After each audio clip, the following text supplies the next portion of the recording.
Hello and welcome to the IdeaCast interview series, episode number 153. My guest in this episode is Phil Lane, and Phil is a licensed clinical social worker.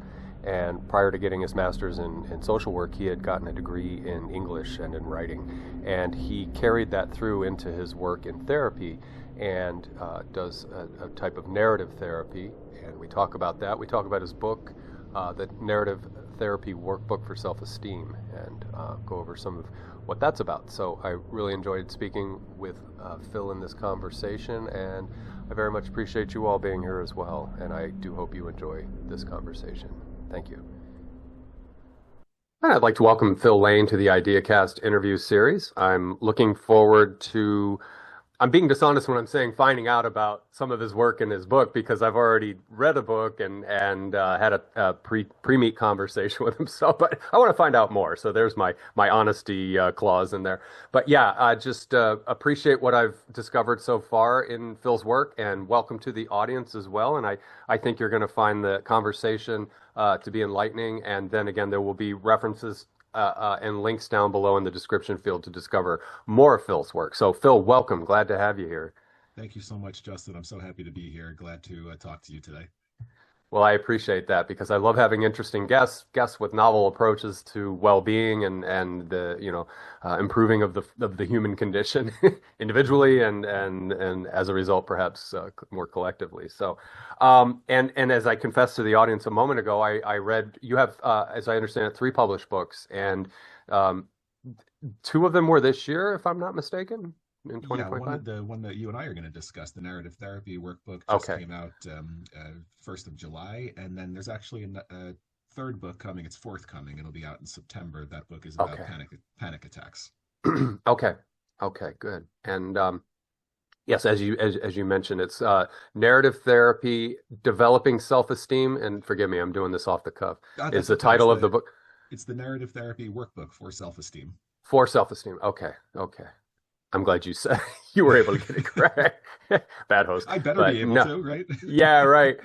But I did, honest. I read the book, and again, I appreciate it. And before we talk about the book, though, I want to maybe build a couple layers underneath that, and I think from a human interest standpoint, I think the audience would love to hear again this provenance story, or how you came to where you are now, professionally and academically. And then I want to ask maybe some questions about the different modes of therapy that you work with as a licensed clinical social worker. So let's talk you first, and then we'll talk the practice.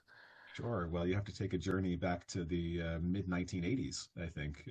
As a young child, I loved reading and writing. One of I think my first, my first love as far as the humanities is concerned. I could really be up in my bedroom by myself, just reading and be more than content.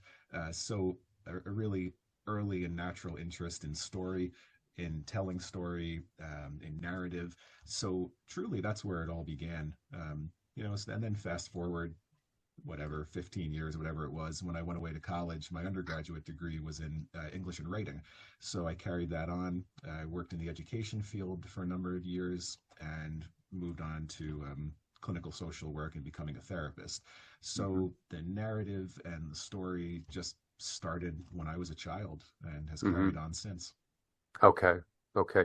In hindsight, in looking back, when you were onboarding life's challenges and adversities and so forth, and you had a genuine love for writing and literature, now as a therapist, could you see yourself deriving therapeutic benefits from the practice of appreciating good literature or creating through writing? Can you see that in hindsight that this was a mode or a tool for you?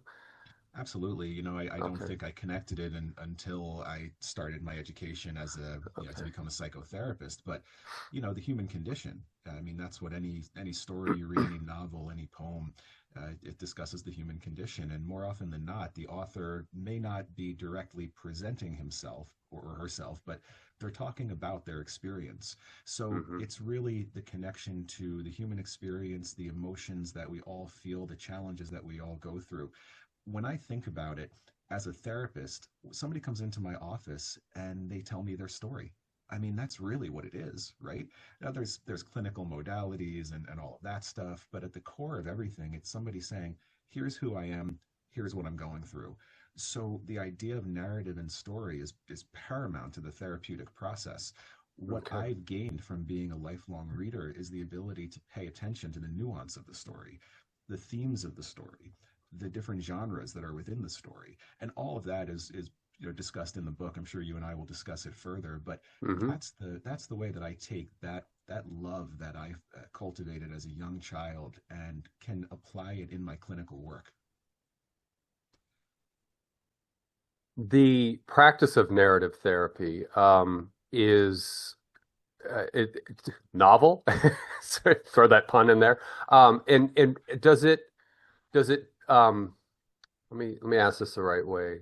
Um, is it a broadly practiced method or modality? And what is the provenance story of narrative therapy?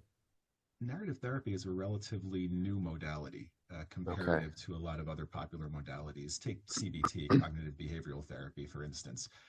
Aaron Beck developed that, I would say, in the 1960s, somewhere around there. Narrative therapy was developed in the late 1980s. Mm. It was two gentlemen, two therapists, Michael White and David Epstein, who sort of formulated this idea. They published a book on it, and that led to multiple books. They have multiple titles, all worth reading. But it is, pun intended, a somewhat novel approach. It is a Hmm. relatively new modality. I think that more and more therapists are, at the very least, familiar with it. I can't say how many quote narrative therapists there are in the world practicing, but Hmm. I think it is relatively well known within the field of psychotherapy. I don't know how well known it is to just the layperson. I couldn't really answer that, but yeah, I think it is a somewhat novel approach. But it does work very well for a lot of people. It takes a creative element and it puts it into something that is often very clinical. CBT, for instance, can be very clinical and non-emotional. Hmm. Here's the thought. Let's investigate it and let's challenge it. And that's to say nothing bad about CBT. It's a very effective modality for a lot of people. But I think Hmm. that narrative therapy takes a really different approach to it. Okay. Okay. Um, I'm intuiting as a layperson that narrative therapy, concomitant with other modalities, as you mentioned, CBT or maybe family systems therapy or some of these other methods, that there's a synergy there if they pair well, and maybe some don't pair as well. But do you find that? And I noticed in your LinkedIn rap sheet that you have a number of things that not rap sheet, but your your creds or whatever the cool people are saying right now. But yeah, looking down through what you offer for your own practice, that you have an integrated practice as well. So it seems to dance well with others, some I more than believe others, maybe. Yeah, I believe so. I think just for me as a clinician, it's very important to be to integrate different Hmm. modalities. I think that being too rigid is not a good thing, because you get all sorts of people with all different life stories come into your office. So it's really important to be able to draw on different modalities. I think that narrative therapy pairs very well with, for instance, a mindfulness approach, because so much Okay. of narrative therapy is being attentive, paying attention to the story, looking at all the pieces of it. So it pairs well with mindfulness. It pairs well with acceptance and commitment therapy, or ACT, because it's about not taking things at face value. It's about looking deeper. So I think it really is a modality that pairs very well with a lot of maybe more popular and more well known modalities. And I think that Okay. it benefits any therapist to have a working knowledge of some of the concepts of narrative therapy. Okay. Do you think the two gentlemen that developed the progenitors of narrative therapy, did they have a background like yours? Did they have a love for literature, or were they coming at it maybe from a different angle, seeing just a utilitarian kind of value in what you were saying a moment ago about the utilization or the implementation of narrative everywhere? Yeah, it's embedded, in just about everything that cognitive persons like ourselves do.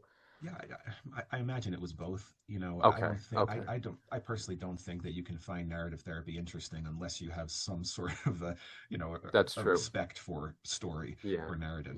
yeah. That being said, they certainly, did some research and found how this works in a clinical sense. So I think they probably both were true for White and Epstein. Okay, okay. Um, as maybe a slow segue into your book, what I find again as a folksy, naive kind of reaction to what I've been exposed to through your book with narrative therapy is it appeals to, and I think you touched on this a moment ago, it appeals to our personal desire for connection and for, especially in the age of I guess just social media and the correspondence that occurs in social media, wherein you are being rather candid with a lot of people or people you don't know and so forth, and yet people seem to want to share their stories and share their narratives, and they may be sincere in authenticity in those narratives, like it's social media narratives, but that this. So, in other words, I guess to get to a point that this narrative therapy may have a growing appeal and interest by way of the fact that maybe younger people are more used to this. They're more used to bearing everything out. Whereas my generation, and I'm just a little bit older than you probably, we adapted to social media, but it may there may be a like a bell curve there with the acceptance of that. So am I intuiting right that you think that this will be continue to be popular as well as maybe more functional for generations that are really used to just being out there, and being in that milieu of social interaction. Yeah, I think you make a great point. I mean, on Instagram and Snapchat, they're called stories. I'm posting my story, so Right, you're right. right. It is just in the lifeblood of being a younger person these days. Now, that being said, those stories are very, very short, and Hmm. they're very temporary. They last for whatever it is, 24 hours, Mm. and then they vanish. But Hmm. there is this ability to kind of throw up a story anytime you feel like it. Here's what I'm doing or here's what I'm feeling. So I think you're probably right. That's certainly my hope. I hope that this book takes off and everybody says, "Oh my God, this is the most interesting thing ever." But Yeah, right. but I think there's probably something to that. The current generation or the generation younger than you or I just has a more natural, everyday relationship with story, Mm-hmm. which I think is a good thing. Yeah, yeah. No, it's developmental potential for a type of either capacity for articulation or literacy, whatever, some nouveau literacy or something. It may not be classic expression, but it is Right. something that is analogous to that we could recognize maybe as older people and Yes, and it and, doesn't and see matter it. that it's not quote classical, right? Classic, right? Yeah, Classic, yeah, right, right. I right. love what you said there, the capacity for articulation. That's so true. And story I tell often is my first practical experience of doing a narrative therapy group. I talk about this in the book as well. I was an intern. I knew nothing about clinical practice. I was Hmm. so green, but the place we were at wanted all the interns to run a therapy group. This was with a group of adolescents, and I was interested in this idea of narrative therapy. So I thought, well, I'll do like a narrative therapy group. The kids will come in and maybe we'll do a prompt or free writing and we'll have an ability to share. And I'm telling you, this was about 10 years ago, 12 years ago, whatever it was. The kids were between the ages of 12 and 17. They absolutely loved this. They Oh, loved wow. this. It was a closed group to maintain confidentiality and make sure it was a Okay. safe place to share. And Hmm. some of the kids who weren't in the group were outwardly sort of envious that they weren't in. Oh, could I please be in narrative therapy? So Okay. I saw it. I saw that happen. That was really life changing to experience. Okay. Yeah, that has to be inspiring to see that, that Yeah, there's a sincere enthusiasm yeah. for that.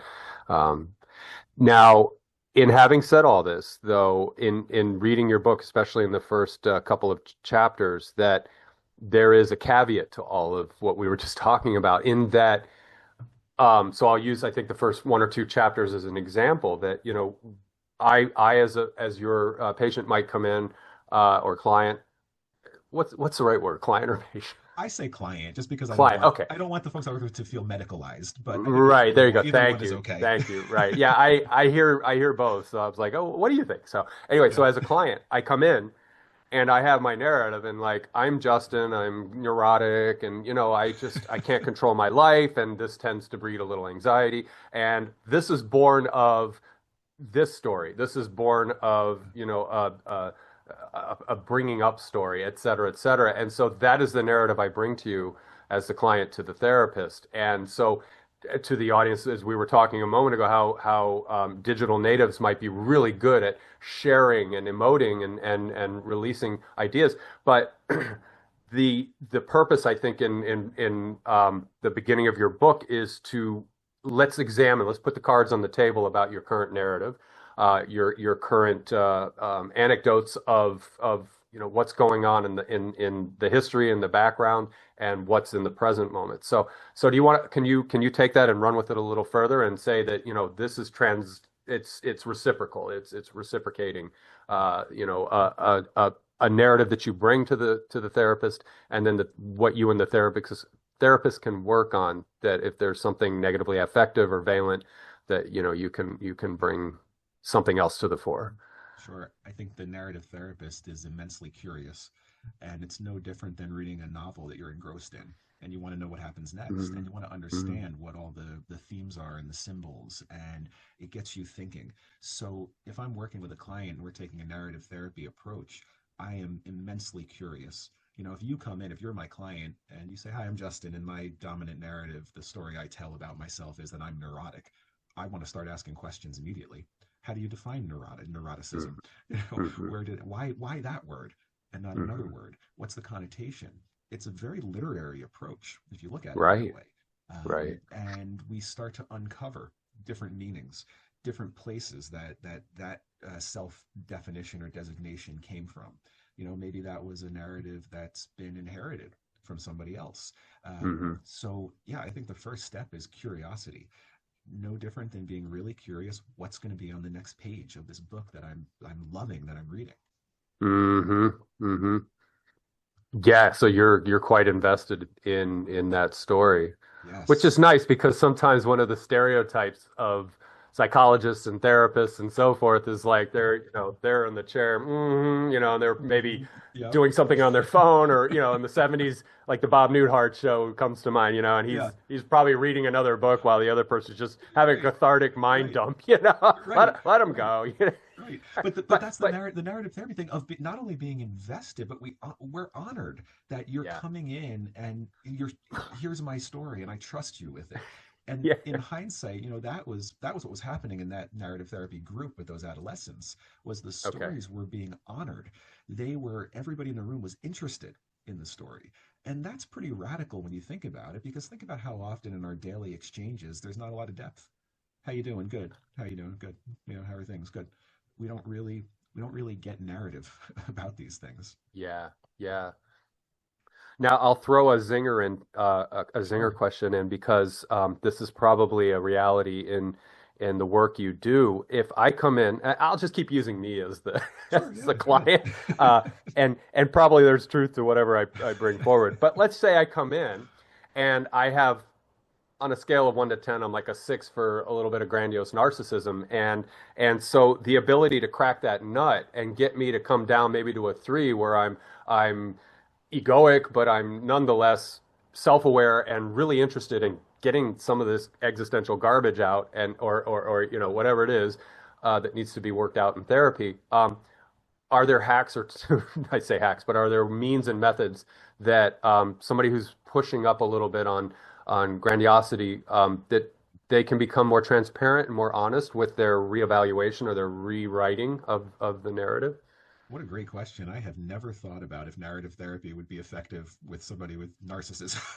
Right. But And we're yeah, not well, talking yeah, like Warren Beatty, like off the charts narcissism, but just somebody right. who's, it's a moderate defensive or Okay. coping kind of Yeah, tool. okay. So I think, looking for accuracy in the narrative Hmm. would be where we Hmm. would go with that. Where are the places where maybe we're amplifying certain parts of the story in an undue fashion, if you will. We're amplifying them more than they really deserve, or we're downplaying other parts of it. narcissism, I would say, look, we have to say, well, some of what you're saying about yourself, or some of the story about yourself, is inflated, which means that it's inaccurate.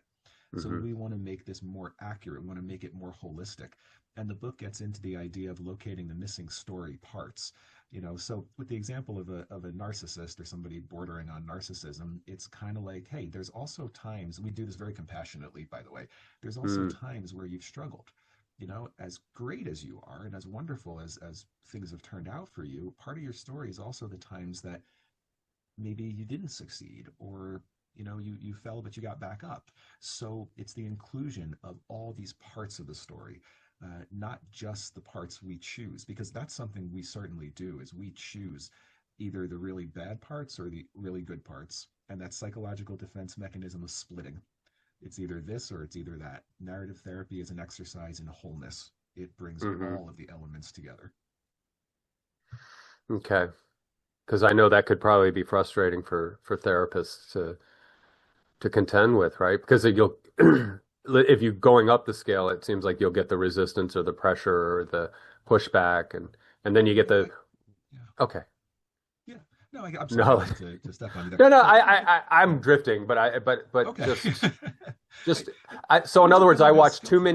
too Yeah. many YouTube psychology videos with like Frank Yeomans or whatever, and he's dealing with like really out there, Yeah. out off the charts. Right. And I'm thinking, how do you penetrate that? How do Right. you, how are you an effective therapist with somebody like that? And I don't mean to Right. keep flogging narcissism, but just Yeah. yeah, it was Yeah. just a curiosity of mine. Yeah, no, it's a really interesting question. Narrative therapy would probably work, I think, would be more effective for somebody on the other end of the spectrum, feeling not Okay. great about themselves, feeling that they're an imposter, or they're falling Mm, behind in life, or they're okay. not doing what they should do. I find it very effective for that sort of presentation in therapy. Hence the title of your book, right? It's For yeah, for absolutely, yes, self-esteem. yes, yes, So yes. yeah, so maybe I'm asking a question that may not present itself because maybe even folks who are putting on that kind of protection, this might be the right way to say it, will not be drawn to narrative therapy because they don't want to face They, that Yeah, necessarily. That they maybe may there's not. something else that They may not want to do that investigation, because there's a lot of investigating of the story in narrative therapy, and you having gone through the workbook, you can see that okay, there's yeah, exercise after exercise about the investigation, narrative investigation. So, yeah, yeah, it's just like any other modality. It's probably not effective for everybody, but I think okay. for some people, it's very effective. Right, right. And there's certainly boatloads of people on the other end of the polarity there Yeah, that need help. So, um the use of acronyms in your book to me is wonderful and seems to have we're I years ago I started working for a big corporation here in Florida who uses a mouse as a mascot. I won't I don't probably need to say much more than that. And they brought some guys in. We spent like a month in training, and I was entry level chef. I wasn't executive by any means, but anyway, they spent a lot of time and money on getting us into that mindset for their corporate their culture. And one of the classes was these father and son group that came in, and they would use hooks, with what they called hooks for memorizing people's names and memorizing, yeah, uh, words and things that you had to have, at the ready when you were conversing and being on stage and all that. So your use of the acronyms, like free, I think was one of the first ones in the book. Is to me very catchy and effective because I took to their method pretty quickly. Like if there's a person named Mr. White, then you just imagine a white wall, or So anyway, but yeah, could you talk about that and how you think that lends itself to what a narrative therapist is doing? sure. My goal for the book was for it to be an end user book. In other words, not necessarily driven towards clinicians, although clinicians can Okay. benefit from reading it. But I really wanted it to be for somebody browsing in a bookstore, and saying, I really want a different approach to like working on my self-esteem.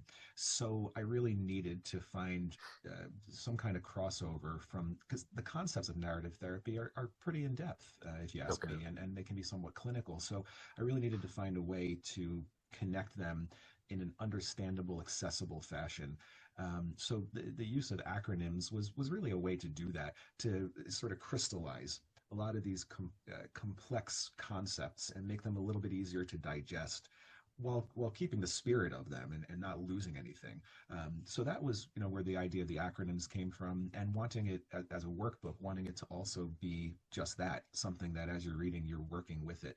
So you need to be able to, if you're doing the exercise on the next page, you need to kind of be able to reference the thing from the previous page. Right. It So some of it was builds. really just pragmatism, to be honest with you. Here's a good way for the reader to remember that this is what this stands for, and as they're doing the exercise, they bear that in mind.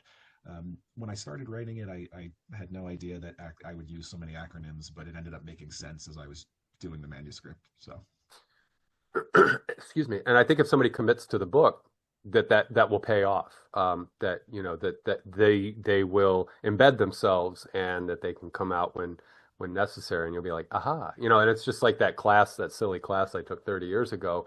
I still like that, and I will use those visual metaphor to oh apply to a name, yeah, a nominal occasion, and so any means that we can use salience and retrieval and things like that, I think is excellent. And one of my favorite things in reading books, especially for some reason, and you'll appreciate this as a literary person, I just am drawn to nonfiction over fiction. Like I have. mm, Last time I read a fictional book was in high school. It was like Cannery Row wow, or something like that. oh Everything wow, else has been, I know, right? Everything I've ever read as an adult is yeah, nonfiction, or sometimes, like, I love plants, so it'll be plant journals yeah, and things like that. But yeah. anyway, I don't know what that says about me, but what I appreciate in what you did in your book, first of all, let me pin that for a second because I'm Yeah. scattering here. I love that you can explain what is going on, and that you are helping, because as you said, it's a sort of standalone book. You don't need to bring it to therapy every week. A person can purchase this and be self-sufficient with it. So I love that you were able to carry that person through the entirety of the book, with enough explanation and guidance and so forth, that they won't be like, I have to email this guy and figure out what he means here. So so I just wanted to, Thank you. applaud that, because Thank yeah, you. it came off to me that a person could be independent and be able to do this autonomously. So now I'll unpin the thought about the idea of anecdote and sharing a client experience. I love that, especially if it's kind of a drier technical. But like, I had a woman on as a guest earlier, and she's in the medical humanities, and she wrote a book about um, patient involvement in the DSM-5, and allowing plurality of anecdote to contribute to psychiatric awareness from the physician, the practitioner.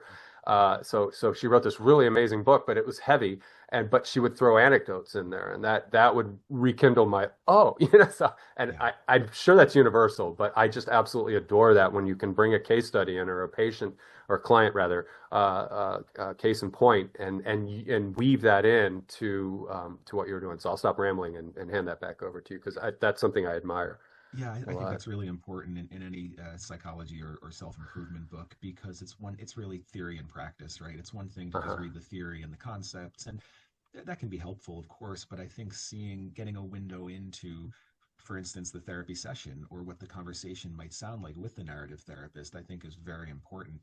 And any of the clinical anecdotes I have in the book are loosely based on real exchanges and real clients, with obviously demographic information changed and all that.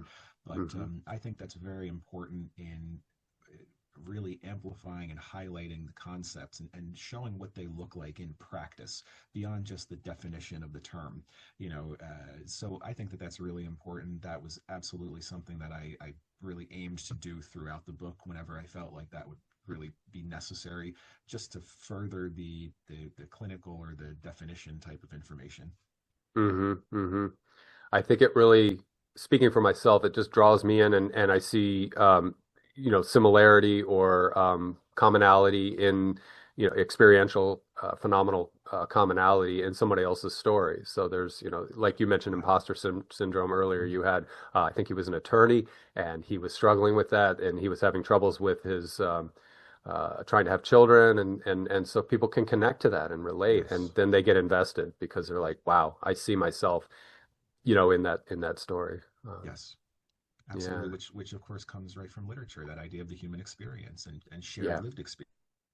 It's funny you mentioned, just as a sidebar here, it's funny you mentioned Cannery Row. John Steinbeck, who really, that was he was one of my first, Great writer. oh Yeah. my gosh, I had a wonderful high school English teacher who really challenged us. He gave us really different books to read, and he gave us East of Eden, which is this enormous Okay.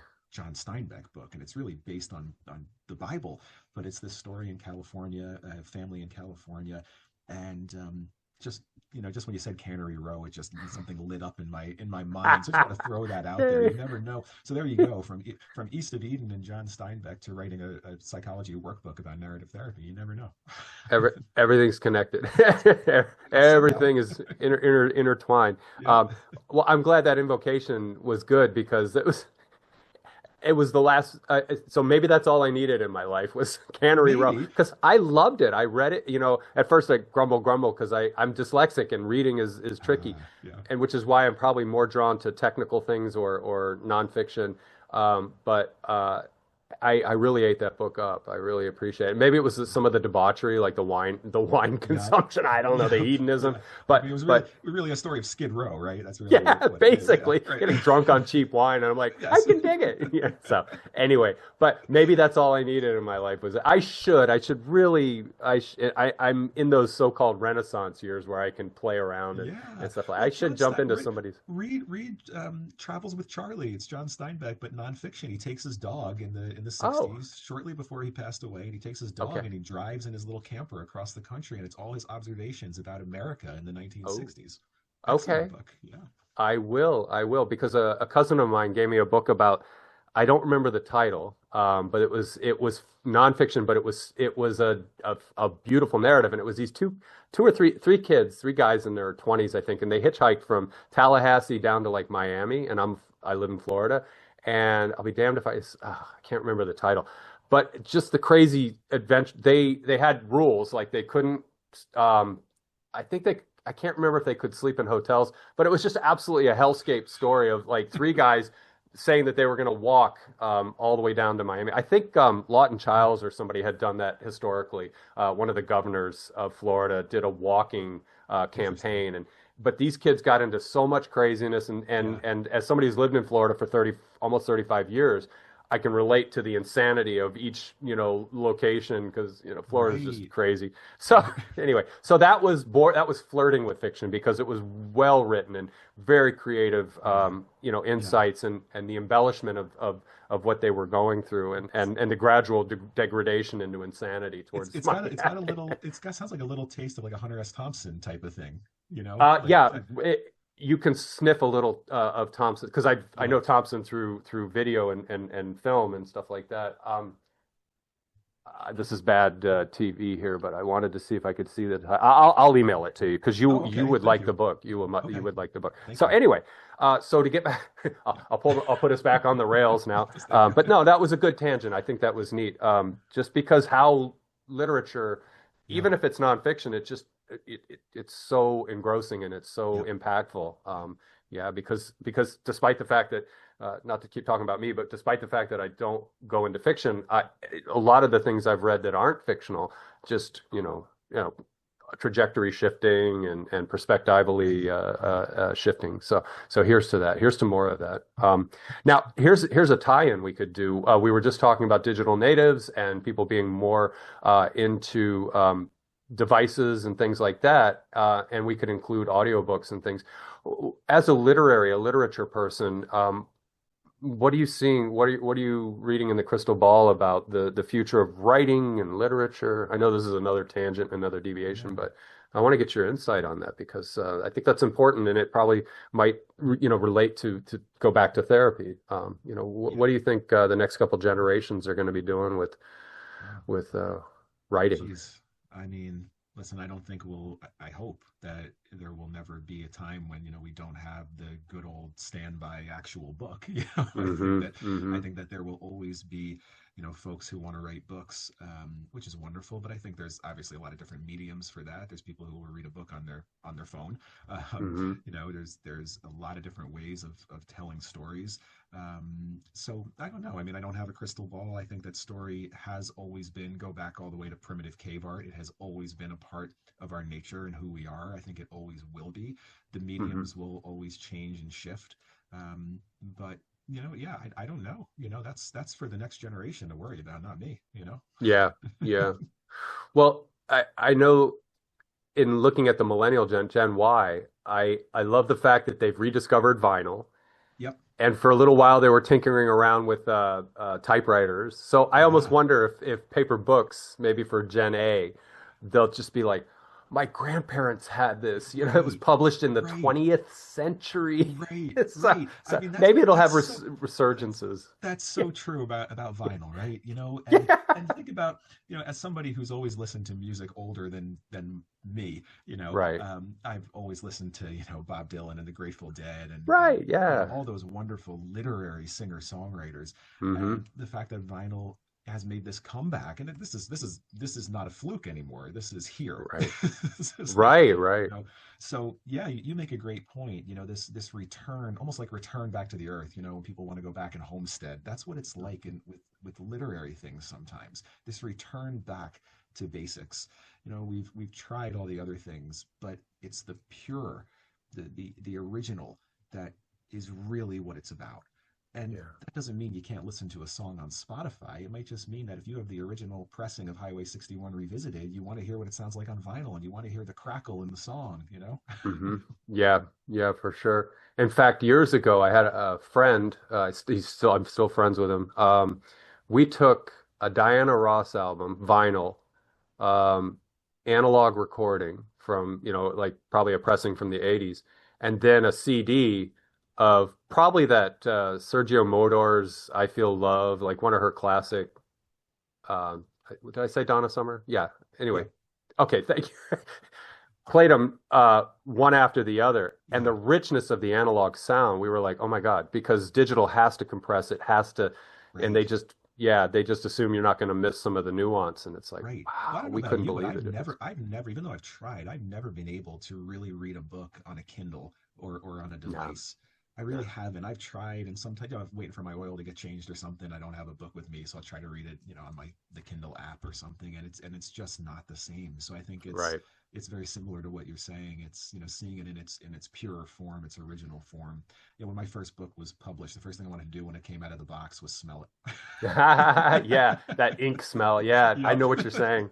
Yeah, no, I agree, and it might be my age showing, but I think to hold a book in your hand Yeah. is so much better. And I've never used Kindle. Now, to confess, when I do interviews and stuff, and I'm reading somebody's book, I'll ask for the PDF, mostly because I just it's expediency as well as the trouble and the time to get a paper book over to me. I just say Yeah. no, no, it's convenient, it's easy, and Right. and I'll and honestly, I think I can do that on my desktop computer, and I'll put ambient soundscapes or something on to keep part of my ADD in the background, and then just be able to focus on the reading. So I can handle that, but honest to goodness, if I had and I've got a whole, that's why I was looking over here. I've got a bookshelf Yeah. full of paper books. So yeah, I very much appreciate the tactility and Yeah. and the Definitely. feel, and like you Yeah. said, the smell. It's a Yes. sensory Yes. thing. So. All right. Well, I was praising your anecdotes and using case studies, or for instance, with clients that you can, and that was ran through pretty much through the whole book. Yeah. One of my favorite standouts that you had used as, I guess, metaphor was structural, functional elements of narrative. Can you unpack that? Because I'm biased in a way to structural and functional. I had my own little way of thinking of it. So, for my sake, as well as maybe for the audience, share what you're expressing in that in narrative. Yeah, it's, I was drawing back to, or pulling back from my education in literature, the what you would look for when you were dissecting a novel, in your English class, or at the college level, in a literature class. So looking for the structural and functional elements, such as the word choice that's used, the connotation of the words, the themes that you uncover. And I was trying to kind of connect some of that into the stories we tell about ourselves. For instance, back to the story of I'm Justin and I'm neurotic. There's obviously a negative connotation there. So one of the structural, functional elements there is paying attention to the word choice. Um, a book I reference in the workbook is Notes from Underground, the great Russian novel. Oh And yeah. the very first sentence of that book is, "I am a sick man. I am an unhappy man," and I use that as an example of those were words chosen for a reason. The Hmm. narrator is trying to kind of sell his story in a way. So paying attention to those elements that the author of the story has chosen for a reason, and we are the authors of our own stories. So paying attention to those structural elements helps us recognize, is this an accurate telling? Is this biased in a certain kind of way? I didn't want to make it too literary. I didn't want anybody reading the workbook or doing the workbook to feel they were in English class or in a lit class, but I think that it is something to inspect and to pay attention to. Yeah, yeah, and if you can appreciate that distinction, I think that is expansive. It really helps you analyze whatever it is you're working on. Was that Dostoevsky that you were referencing? Yes, I couldn't remember the name. Okay. Yes, yes, Dostoevsky. Okay, okay. I only know that again because I confess to not really reading fiction, but there's a guy on Spotify. It's called Philosophize This, and he had maybe a 3 hours dedicated to Dostoevsky in unpacking those stories and the human condition. And so he was approaching it from a Right. philosophical lens. And yeah, so but I got really drawn into that, and I didn't think I would. I was hesitant to go through those chapters of his, but I was like, wow, it really is Yeah, it's neat. it's actually Russian literature is a great example of narrative, of how narrative therapy works, because on the surface, well, I'll give you an example. I have read a lot of Russian literature, and when people find that out about me, they go, "Geez, you must like to be depressed. You must like to read dark stuff." And I'm like, "No, Yeah, it's about the human condition. I mean, yeah, right. it's an extreme presentation of some of the problems that these people are facing, but at the same time, you can relate to feeling isolated. You can relate to feeling alienated. You can relate to your dreams not coming true, and also a lot of those novels have some very, very humorous, sarcastic parts. Some of the Hmm. characters are really neurotic, and you see a little bit of yourself in those. So Yeah. again, it's kind of, and by the way, just to bring another thing full circle, that's where something like acceptance and commitment therapy is a natural crossover, because Okay. ACT talks about not just seeing things at surface value, right? Okay, so a Russian novel, Dostoevsky, it must be depressing. It's Russian, it's cold, and they drink vodka, and they're all upset, Yeah. and all that kind of stuff. There's Miserable much, lives. yeah, exactly. There's much more. There's much more to be derived from that story about the larger human condition, and there's a lot to be derived about what it's like to be of that part of the world at that time, which is also what impacts and influences our own stories, right? Yeah. Me being born in 1980 in a small town in New Jersey, that's foundational to my story. It has a Right. lot to do with who I became and the things that I went through and the challenges I had. So Hmm. anyway, not to jumble up, 10 different concepts at once, but you know, Right. there's a lot of connection there. Yeah. No, no, I appreciate that. And if to the audience, if you are curious, check out that Philosophize This podcast, especially as I think some of the later, maybe stuff that was released in the fall of 24 or early 25. No, it was probably, yeah, like late winter, early spring of 25 is when he addresses, uh, he progresses through different philosophers and different periods and things like that. And so I came for the Deleuze and Guattari and stayed for the Ah, Dostoevsky. I still don't understand Deleuze and Guattari, but I can go back and I can keep it's watching. I no, have tried to understand those guys for like 9 months now. Yeah, yeah. It's slowly sinking. I love a lot of what they talk about, but I'm still like, And don't forget, many a philosopher, also wrote narrative, right? yeah, yeah. Oh gosh, who wrote Nausea? It was a Oh, I don't novel, know.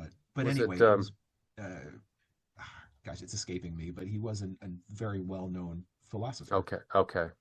So there's a ton of crossover because narrative is very philosophical. It's about our values, it's about what we believe, it's about all of those things. So there's Hmm. really a lot of intersection there.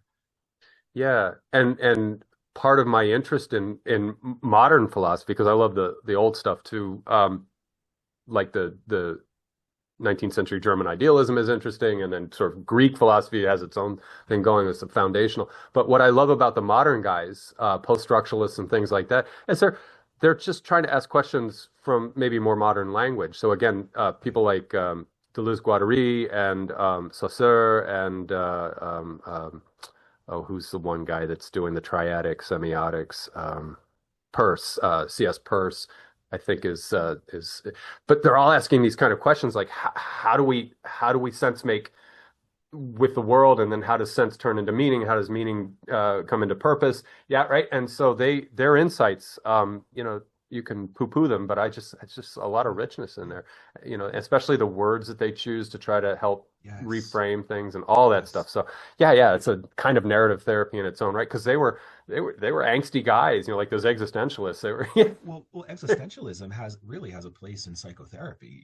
yeah, You come into the sure. therapy room with some challenges that you can't really make sense of, and Hmm. the thing is to be able to let go of trying to make sense of them. So if you read The Stranger or The Hmm. Metamorphosis or one of those sort of existentially types of novels, that's sort of the crux of them. Is none of this Hmm. makes any sense. Or Waiting for Godot, right? Samuel Beckett, Hmm. waiting and waiting and waiting and waiting, and then nothing happens. Or even Hemingway, The Old Man and the Sea. When am I going to catch my big fish? When am I going to catch my big fish? And then he catches the big Right. fish, and a shark eats it. Yeah. Darn. Yeah. Yeah. No, we can learn a lot from people who tortured themselves, asking these Yeah. kind of questions. Yep. Yep. It's just we're we're not that different, in our paths of inquiry, as long as we're not Right. too pathologized, we tend to have a commonality in our yearning and the inquiry and things like that. Right. And so when you read those anecdotes that you said really struck you in the workbook, Right. that's kind of similar, right? You're saying, "Oh wow, well, I can normalize this experience. This isn't such an outrageous way to feel."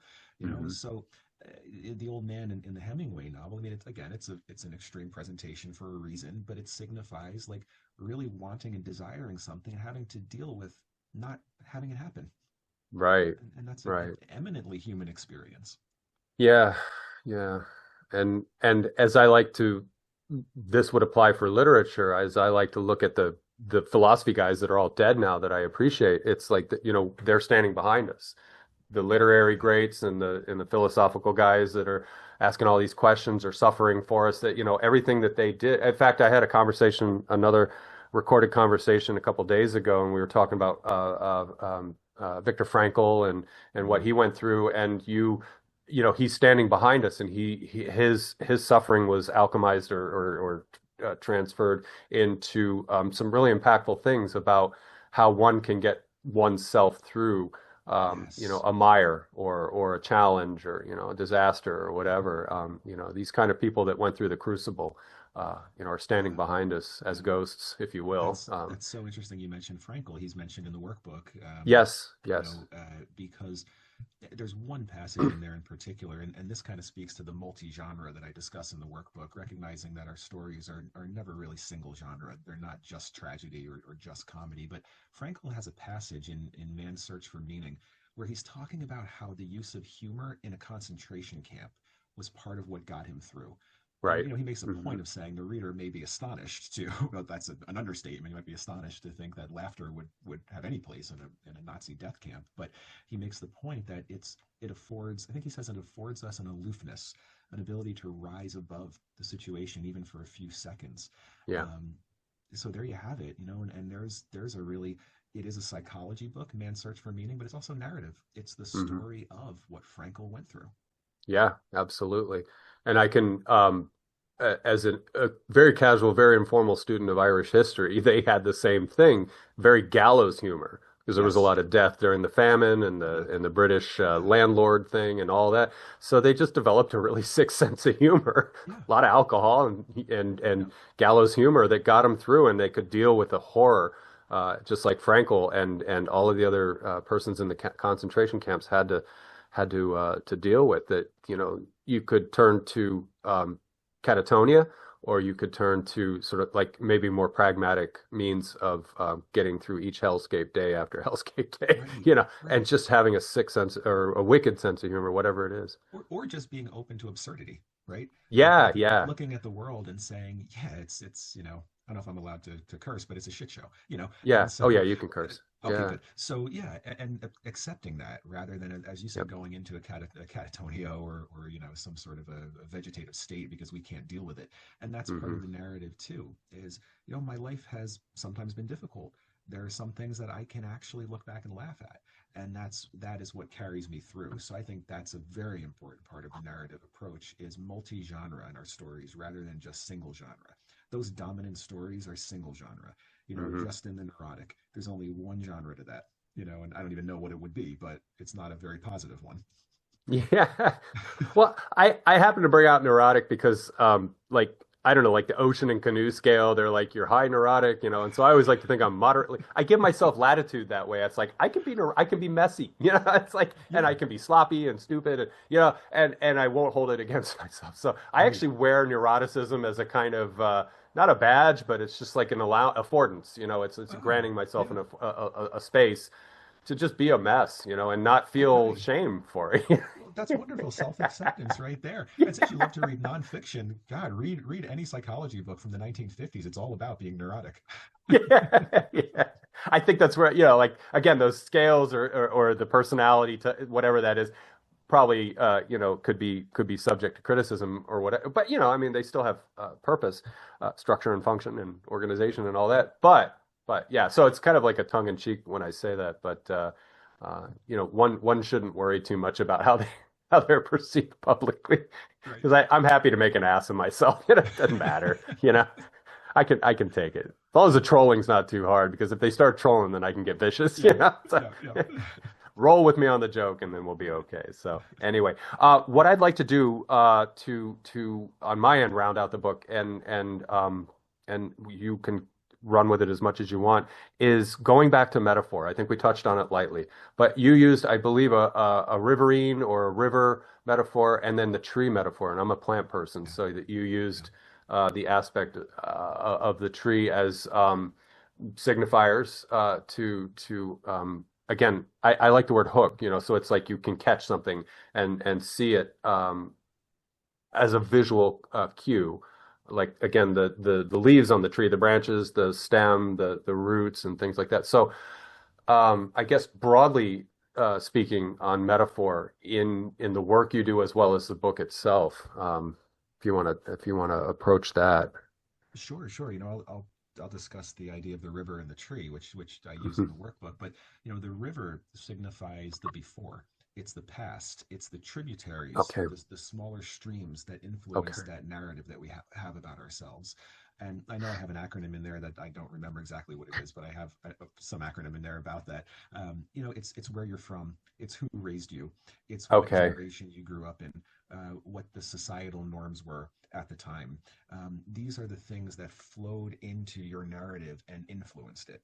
And narrative therapy, again, sort of encourages us to inspect those those tributaries and see Right. if they align with our values. So the river metaphor is sort of the past and what has influenced the narrative.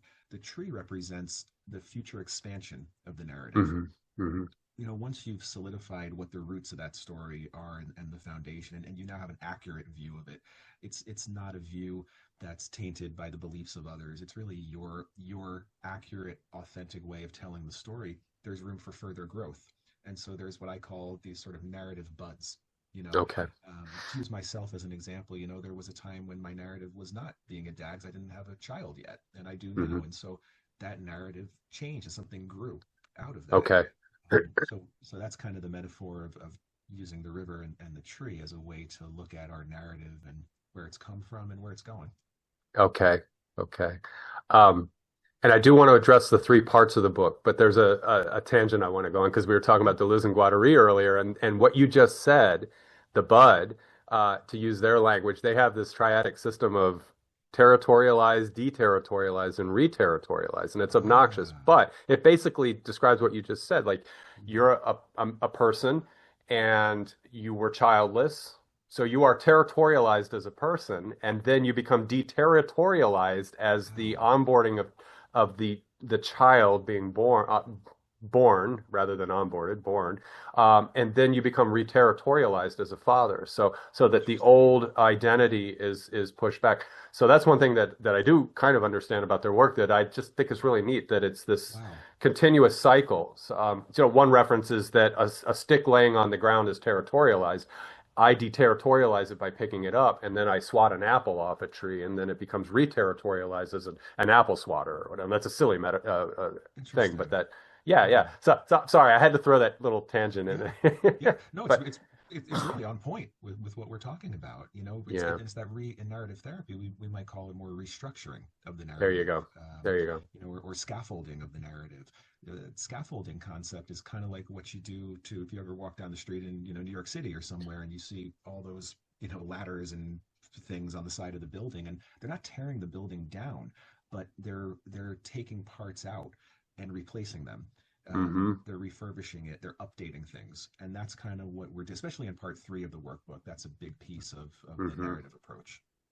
Yeah, and it occurred to me as we were talking about the tree and the buds that part three of the book, and I really appreciate this, is where do we go from here Yeah, after we've been able to rewrite some of these narratives that may not again be so positively valent or however we want to describe that, and that in part three you are reimagineering, as the Disney people would say. I didn't think I was going to say that name, but anyway, that's one of their phrases I like is that you're imagineering mm, a future narrative construct or a future identity uh, forging method or however that plays out. So yeah, let's right. talk about part three of the book.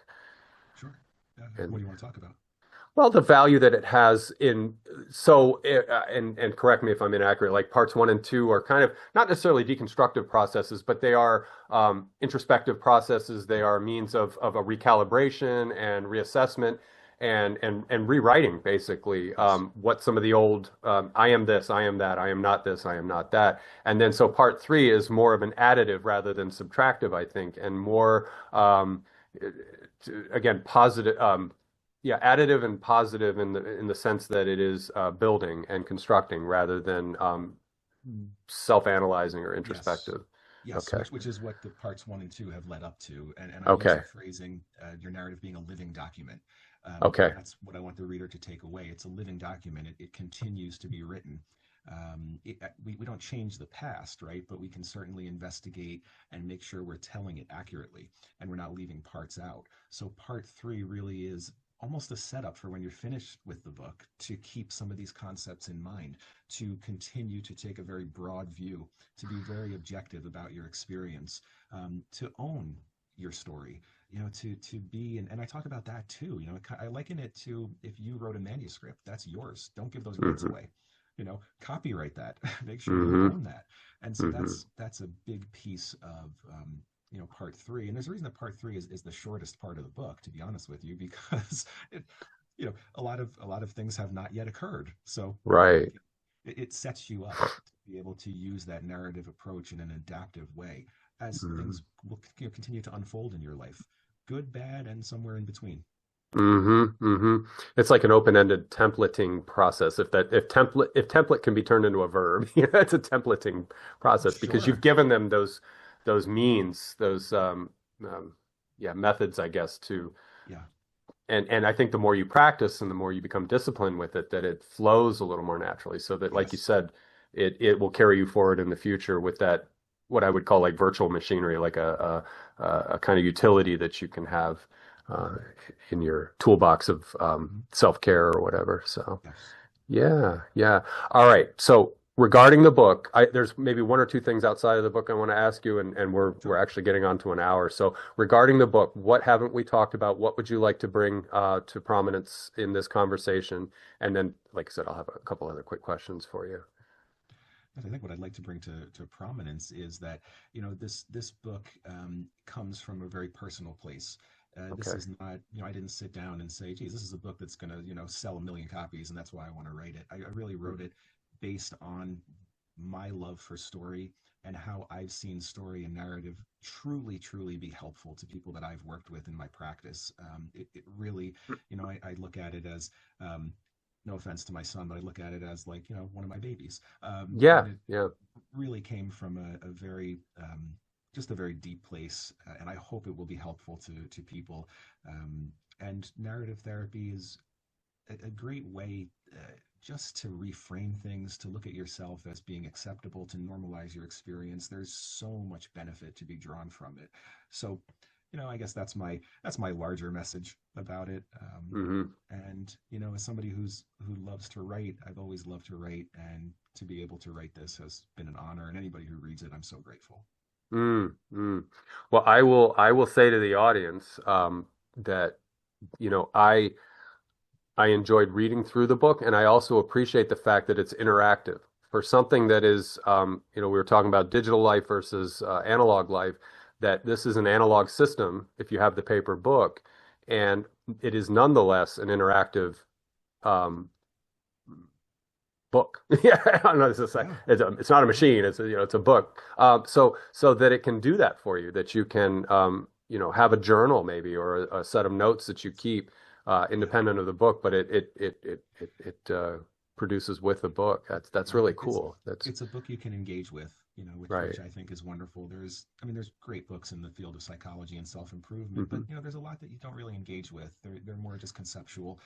Again, no judgment there, but I think that it's nice to have something that you really feel you're a part of. You're taking Yeah. part in it, and that's really what I aim to do here. Yeah, yeah. No, I think that's where it goes above just being a self-help book or you can do it kind of book. I think this is a book that you are co-creatively engaged with. You're in reciprocity with that book, and it's not you can go outside of the book. Like I said, if you start journaling, you can take the format and the system of the book and continue with it. Like you said, chap part three is yours to Yes, carry forward. yes. Yeah. So, all right. Let's see. I want to ask you, I guess I had three things that I wanted to ask you, and two of them just ran away. But the one thing I do want to ask you is, and I'll catch the other two in a minute, uh, in your practice in doing narrative therapy, do you have some couple anecdotes that you could share about people um, having, and this is in the book, of course, you've got, Yeah. case studies and examples, or not case studies, but just anecdotes. Can you share a couple of things from practice that you were just like really positively impacted by the transformation that occurred in someone doing this kind of work, and perhaps in Sure. conjunction with other modalities? Sure. This one I do mention in the book, but it was so amazing. I worked with it's about a 75-year-old gay man who his narrative was, I'm sneaky. I remember that from the And book. Yeah. yeah, and so this will give you a little glimpse into that idea of the tributaries that feed the Hmm. river. As I, being the curious narrative therapist, as I became very curious about why sneaky, he started to tell me about his upbringing, and he was 75 or so, so he was young during a time when it certainly was not acceptable to Right. be openly gay. His family did not accept that. I started to learn about his family, the beliefs that they held, where he grew up, the time in which he grew up. So as we were talking, he eventually said, "So, we had to be careful." And he meant, if I was going to go meet another man to have an intimate experience, I had to be careful. And I said, I don't know where this came from. I don't give myself all this clinical credit for this, but I said, "Oh, careful. You mean like sneaky?" And it was like a breakthrough moment for him, Okay. because it was a change in the language. It Yeah. wasn't that he was sneaky. It was that the time that he grew up in and the area and the society and the social norms dictated that he had to have a certain type of behavior in order to live his authentic life. Yeah. It was a Yeah. real, it was a real aha moment of, it was just through listening to the story that came to me. And I had the honor of being the sort of the vessel to The be able to, midwife. Yeah. pretty much, right, Yeah. to help birth this this change in the language and the Mm. narrative. So that was really just, a moment where I thought, Mm. wow, that's incredible. And it was really the power of story. If I Okay. had not had that curious narrative therapist approach, we never would have gotten there. Mm. Yeah, for sure. For sure. That's so wonderful that that can, open the door for someone and have them reframe. That's really neat. So I remember the two thoughts that ran away on me, and one of them is, I'll say to the audience that you have an ongoing blog on Psychology Today. I think it's called "Am I Dying?" Is that Yes. that? Okay, so if people are curious, they can find that there. And then I want to tie that into the third little thought that was in my head is, you have a forthcoming book on anxiety. So do you want to speak to that just a little bit? Because this conversation is coming out probably mid-August, and you said that September is the September, release yeah. date for that. So okay, so it'll be on the verge of that coming out. Sure. So why don't we talk about that for a minute, and then Sure. maybe we can bring it in for a landing. Absolutely. Yeah, thank you for the opportunity. Yeah. Well, let me just real quick about the blog. The reason it's called Am Yes. I Dying is because the first book I wrote was about illness anxiety, or as we Okay. used to sort of judgmentally call it, hypochondria. Um, Oh, and and that as well comes from a very personal place. It's something that I have dealt with, oh yeah. and dealt I with. remember in the book you were talking about that. Yeah. Okay, yeah, yeah. Yeah. So that's the title, is because, people who have illness anxiety often worry that they are dying, because Hmm. they're anxious, or the heart is palpitating. But I do write about other things as well. It's not only about that topic, but that's the Psychology Today blog, and I have a Okay. bunch of articles there.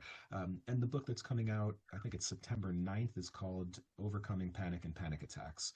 Okay. So that is, a practical approach to, has breathing exercises and things you can do in a practical sense to cope with particularly panic and panic attacks. It's not just about anxiety; it's really about panic. And also, as all three of my books have been born of personal experience. Ah, yeah. A posteriori knowledge That's as absolutely opposed right. to a priori That's knowledge, which is absolutely. the bane of therapy, right? How the hell Yeah. do you know what I'm suffering through? It's like, Yep. brother, I've been there. Absolutely. Yep. That's a great point too. That's narrative therapy, right? You read the Right. story. Oh shit, somebody else understands it. Somebody else gets it. Somebody else has Yeah, been through something similar. So yeah. Yeah. that's right. They've walked in my shoes. Yep. Which again, I mean, that kind of connection, right? It's and almost making that statement like, well, you don't know what I'm going through is Yeah. almost like a defensive barrier. It's kind of like, well, Right. you But think can't. about the curiosity of the narrative therapist. Okay, then help me understand what you're That's going it. through. Tell me about where you're from, what your childhood was like, what you experienced, right? Okay. The curiosity invites and takes down the defenses. Now Hmm. there's a safe place for the story. And once the elements of the story start to be understood, we start to understand it more holistically. We start to find ways to see it more authentically. Yeah, yeah. I was wrong. I didn't read about your former hypochondria in the book. It was actually a LinkedIn video that you put up, and I think you were Oh, talking about back pain, and you were like, "Oh shit, is yeah. this cancer or what? What Yep. am I dying of now? That Yeah. kind of thing." And I love that because I went through a medical whatever crisis years ago, and it scared the living bejesus out of me, and it got me into that mindset where like any little thing would happen, and I'm like, well, this is, This is this it. is a final nail. I'm going to be That's it. dead or a Yep. vegetable or whatever. Yep. Right. Yep. Well, But it was, it's like Red Fox, right? This is the big one, yeah, yeah, come this, right? yeah, come, yeah, right. Done it. You did it to me now, Lamont. Yeah, I love that. Parent guilt. Yeah. Oh my God. But yeah, yeah, I can relate because yeah, we do things to ourselves when we if it's some mild PTSD from being sick or hurt or whatever, and then Yeah, you just yeah. what's next? What's next? What's Yep. what you Yep. get vigilance and you're Yep. like, oh shit, Yep. so Yep. Phil, this has been a great conversation. Yeah. The last question I would want to ask you before we part ways with the audience is, um, you have a book coming out in September. Do you, and I used the word Imagineering earlier, do you have this like thought cloud, this thing like if you could do something really audacious and fantastic, what would you imagine for yourself down the road? Or do you have something more practical that is great that you want to do and that you're aiming to do it, or somewhere in between? Yeah, honestly, I would love to write a book about just about being a man and, Okay. and kind of, masculinity and challenging some of the archetypes of masculinity, Hmm. some of the things that guys go through. I think just through being a male clinician, I end up with a lot of male clients, Okay. and so I have a somewhat of a window into the things that we go through, and there's a lot of Yeah. commonality. So that's something that I'm bandying about in my head, and we'll see. Other than that, just the Great American Novel, The Next Cannery Row Uh, would be nice, or Fear and Loathing in yeah. Las Vegas, whatever. Some of my Yeah. debauchery from my younger days. Yeah. Oh God. If I could only remember those days, I would write a great book. No, that was another like maybe a part B of that question would be like, are you considering a fictional work that you could crank out as another labor of love? I would never be against it. Yeah. I've put here and there. I have published some short stories and some poetry over the years. Never of anything book length, but I would certainly, I would love to. Oh, that's Um, great. yeah, I would love to do that. Just I'm sure I could come up with a quite a story to tell. Oh yeah, yeah. No, and here's to that. Chase your dreams and make them happen. And you know, as I say, I have my day job, so like doing this kind of thing is some like it's always going to be a nice hobby, and I'll never Yeah, expect to make any money. I don't want to make money from it. I yeah, don't want to yeah, commodify it. But that's not a good analogy to what we were just talking about. But yeah. just that your love and your passion can cultivate in or be cultivated into something that can go out in the world and have its impact on people. Yeah, yeah, no, it's an honor to have that privilege, truly. Yeah, yeah. Well, again, Phil, this was a great conversation. I really appreciated your book. And as things unfold for you, if you want to come back, you have some announcement or something else that's coming on board, let me know and we'll coordinate and get another conversation out into the world. So, That sounds great. I really appreciate it. Great yeah, conversation. Really, yeah, really enjoyed it. So thank you so good. much. Thank you so Well, much. good. And likewise, Phil, I appreciated having you as a guest. So I'll also say to the YouTube audience, thank you so much for your time and attention. Again, Phil's socials, contact inform well, not necessarily personal contact information, but contacting his website. He has his own website, so you can have that. And I encourage you to go discover more. If the book resonated with you in this conversation, again, that will be made available to you in the description field. So all of that will be there for your discovery. So I appreciate you guys very much, and we'll see you in the next conversation. Phil, I'll say goodbye to you after we stop record. But in the meantime, take care, everyone. Thanks.